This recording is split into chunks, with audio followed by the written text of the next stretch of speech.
اليوم راح نصلح طبخة جميلة دائما نستخدمها في رمضان. لكن أول شيء راح نسلق الدجاج، طبعا قطعناها قطع كبيرة مع شريحة ليمون. الطبقة البيضة تطلع وراح نطلعها. خلاص ياخذ تقريبا ثلث ساعة، تقريبا نص. أهم شيء يستوي الدجاج عندي. أنا حطيت صحنين تقريبا، كمية كبيرة.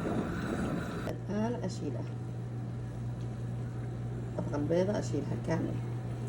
الحين عندي الدجاج استوى. الحين بهذه الآلة أفككها.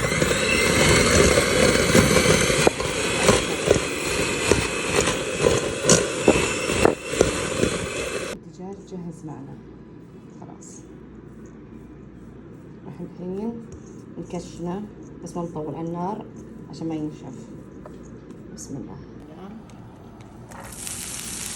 هذا كشنة الدجاج بأصابع سيفود، نحط عليها البهارات حقتنا، بس بهارات مسكرة وفلفل أسود. خلاص ننتظرها لين تبدأ تدبل شوي. أهم شي ما يتغير لون البصل. اللي يحب يضيف شطة يضيف. أنا أحب لونها يصير عادي، لون البهارات. الحين الدجاج أهم شيء عندنا ضغط معلل. خلاص نبدأ نقلبه.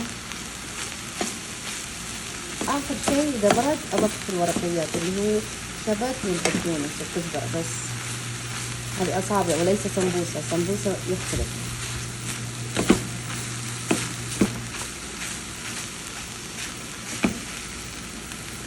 أضفت الورقيات خلاص وأبدأ أحشيها.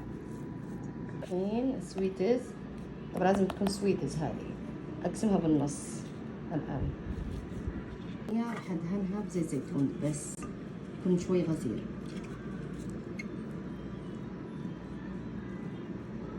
طبعا هذه أصابع سويتز لذيذة وخفيفة. طبعا للدجاج بتكون، اللي يحب يغير. هذا الحشو الآن أضفناها ضغطة بسيطة، تصير مثل الإصبع مثل كذا. خلاص ما يحتاج جبن في النهاية ولا شيء، لأنها صينية.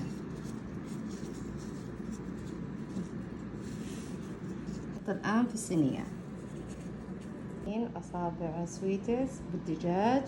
خلاص الحين أصب عليها القشطة والكريمة الطبخ، طبعا بالفرن من فوق